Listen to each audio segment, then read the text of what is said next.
È meglio che mi applaudiate in questo modo, un applauso visivo, vedete? Ho bisogno di vederlo, il vostro applauso. Molto bene. Sono nato 36 anni fa, in quello che voi udenti forse chiamereste il mondo del silenzio sono cresciuto. Ed è un mondo molto diverso da quello vostro, un mondo fatto di suoni il vostro. Allora cercherò di farvi capire la differenza. Quando voi udenti parlate tra di voi, io non sento niente e mi sembrate dei pesci all'interno di un acquario. Quando ero piccolo non ero consapevole di essere una persona sorda e un giorno camminavo, passeggiavo insieme a mia cugina e improvvisamente è arrivata una moto e la moto mi ha spaventato, quindi mia cugina mi ha guardato stranamente, ha pensato che avessi sentito il rumore della moto. In realtà la moto aveva prodotto delle vibrazioni e io avevo avvertito quelle e era sembrato quasi che io potessi sentire. Durante un laboratorio di cinema tenuto all'Aquila poco tempo fa con persone sorde, mi hanno raccontato l'esperienza, queste persone sorde, che hanno vissuto durante il terremoto. Di notte, alle 3:32, hanno avvertito una fortissima scossa. Provate ad immaginare. Una scossa silenziosa. Le persone erano a letto e improvvisamente si sono svegliate per il movimento del letto, hanno iniziato a vedere che gli oggetti cadevano, che le pareti si deformavano, che la stanza cambiava forma. Le persone per strada urlavano, la città iniziava a crollare. Ma la persona sorda aveva avvertito una sorta di terremoto silenzioso. Quindi sicuramente la prima cosa che aveva avvertito era stato il movimento. E poi aveva potuto percepire e vedere con gli occhi quello che stava avvenendo e che stava percependo con il corpo.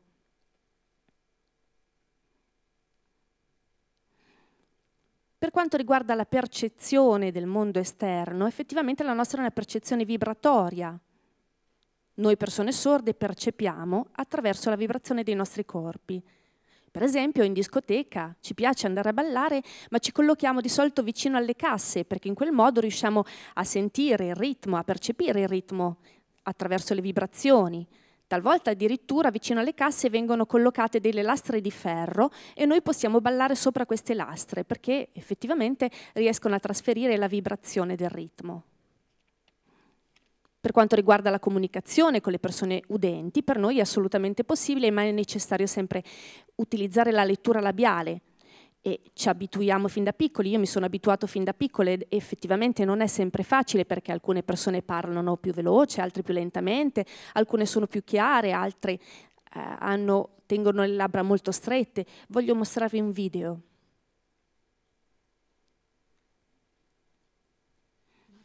Avete capito?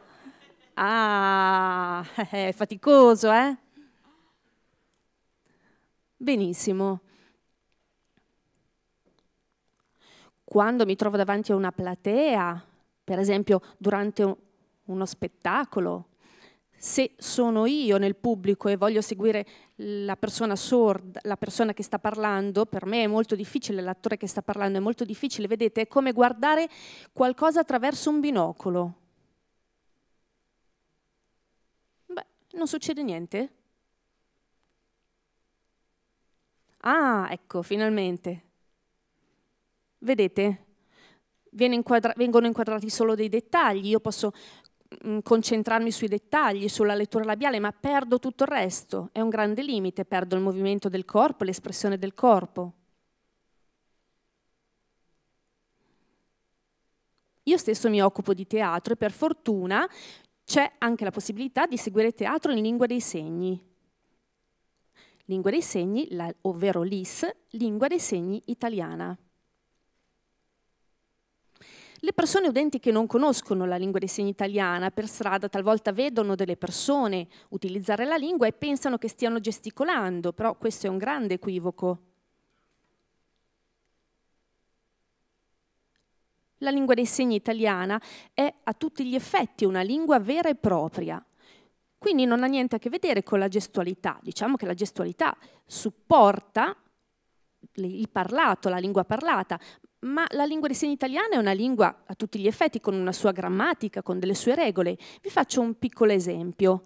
In italiano si dice io vado al cinema, ok?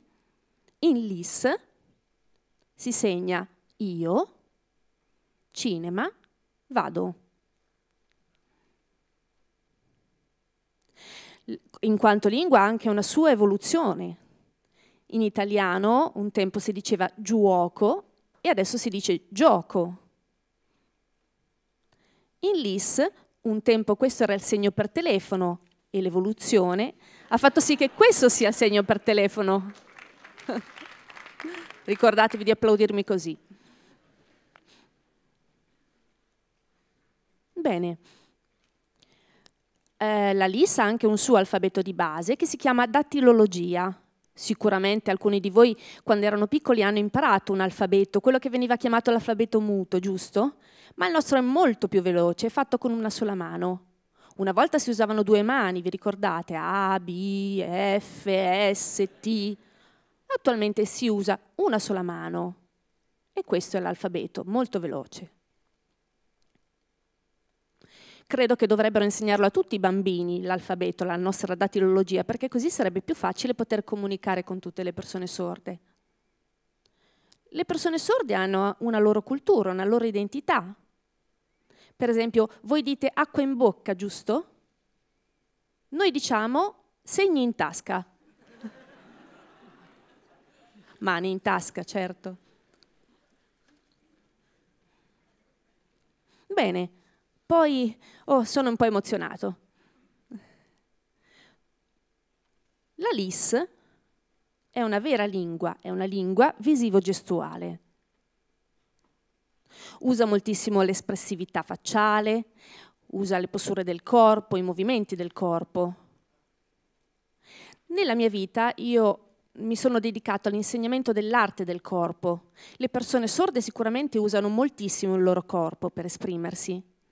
Allora nei corsi di teatro io aiuto le persone sorde, ma anche persone udenti, a imparare ad esprimersi utilizzando il proprio corpo, utilizzando le posture, i movimenti del corpo, l'espressione facciale, lo sguardo. Perché il corpo ha un suo linguaggio altamente umano.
Bene.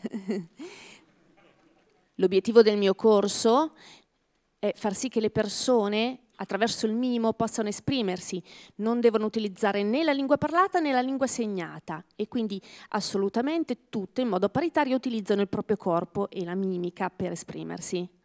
Ho notato che le persone, sia sorde sia udenti, hanno dei problemi alle volte nell'espressione, delle difficoltà nella comunicazione gestuale. Per esempio le persone sorde, se la comunicazione gestuale non è codificata nella LIS, alle volte hanno difficoltà a utilizzarla e talvolta se non sono abituate a passare da un testo all'espressività gestuale fanno fatica e le persone udenti talvolta sono limitate, hanno dei limiti perché il loro movimento corporeo, la loro espressività corporea manca di fluidità, mentre da questo punto di vista le persone sorde che crescono utilizzando il proprio corpo per comunicare sono molto più fluide. Benissimo, adesso mi piacerebbe raccontarvi una barzelletta anche per farvi capire la questione delle differenti culture. Una barzelletta che a noi sicuramente, a noi persone sorde fa ridere, ma probabilmente nel momento in cui la racconta alle persone udenti fa meno ridere. Vi faccio un esempio. Ci sono 3 persone, una persona sorda, una cieca e una paraplegica, che fanno un viaggio in aereo. A un certo punto accade un incidente e muoiono tutti. Quindi al funerale organizzano un unico funerale e durante quel funerale decidono che cosa calare nella tomba. Allora per la persona cieca calano un bastone, per la persona paraplegica calano la sua sedia a rotelle e per la persona sorda calano l'interprete LIS.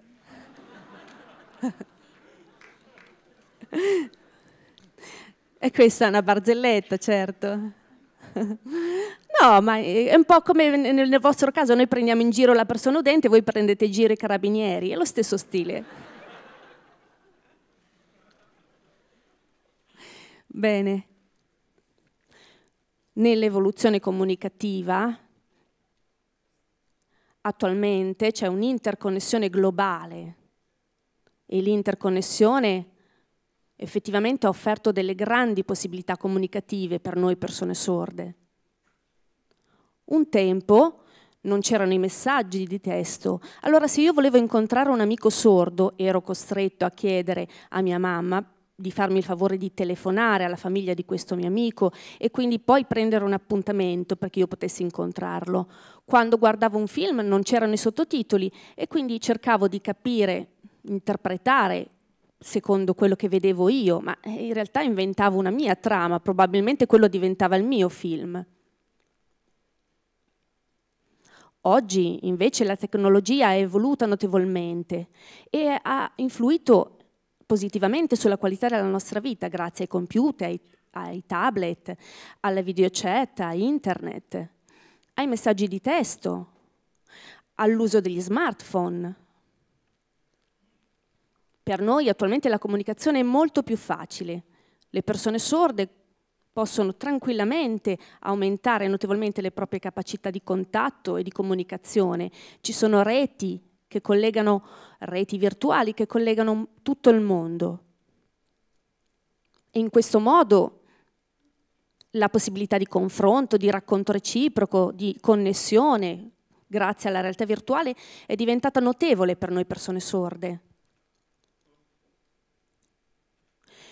Gli occhi possono vedere e diciamo che in qualche modo noi abbiamo sostituito alle orecchie, abbiamo sostituito gli occhi, quindi possiamo ricevere le stesse informazioni grazie alla nostra capacità visiva.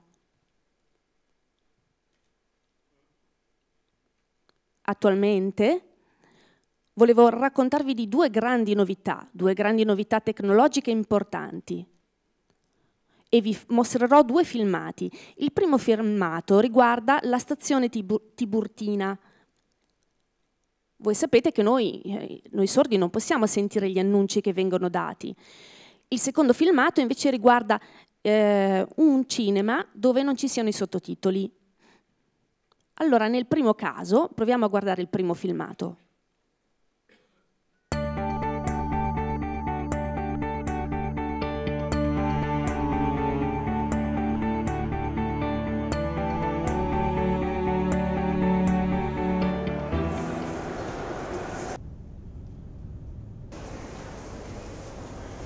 Annuncio ritardo. Il treno Intercity delle ore 18:15.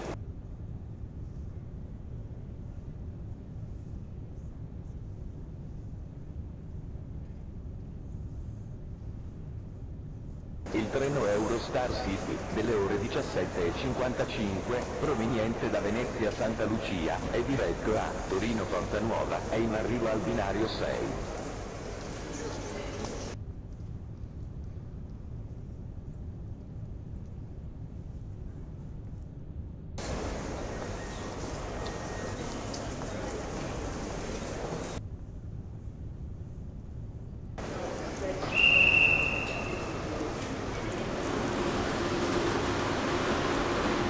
Annuncio cambio binario. Il treno Frecciarossa per Napoli.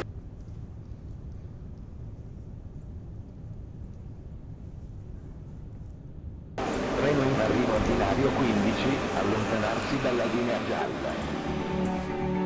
Avete visto? Ho utilizzato il mio smartphone e attraverso un'app ho potuto ricevere informazioni. Ho indossato dei particolari occhiali e camminando ricevevo tutti gli aggiornamenti, a proposito appunto in questo caso della stazione, ma vale anche per la metropolitana piuttosto che per gli aeroporti. Adesso vi mostrerò un altro video. Io vado al cinema e non ci sono i sottotitoli. Questo sistema non serve soltanto a noi persone sorde, effettivamente anche le persone udenti potrebbero voler selezionare i sottotitoli della loro lingua o di un'altra lingua con cui seguire il film. Guardiamo il filmato.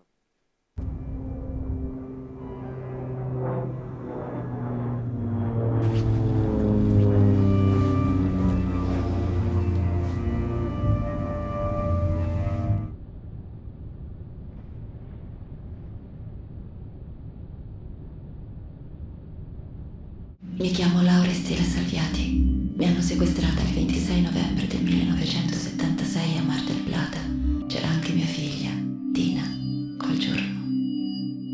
Venivo spesso qui con lei a guardare il mare.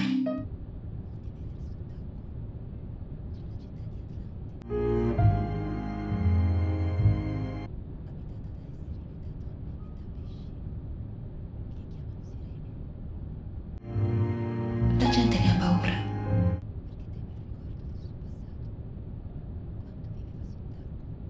E si cibava dei sogni che faceva di notte. Bene, questi progetti sono progetti che si sta elaborando per Expo. A Expo troveremo quella che sarà la Digital Smart City, una città intelligente, efficiente e inclusiva, una città che garantirà la possibilità a tutti di usufruire di pari servizi. I progetti su cui si sta lavorando per Expo 2015 faranno in modo che tutte le barriere, sia quelle architettoniche, sia quelle linguistiche e comunicative, verranno abbattute e sarà possibile aumentare, aggiungere una realtà, la realtà aumentata. Quindi verranno date in questi 3 anni delle possibilità e a questo progetto parteciperanno delle persone disabili, delle persone sorde, delle persone che non vedono, delle persone sordocieche. Le persone che non sentono potranno avere delle opportunità, le persone che non vedono ne potranno avere delle altre, quindi sarà una possibilità per tutti. Vi ringrazio molto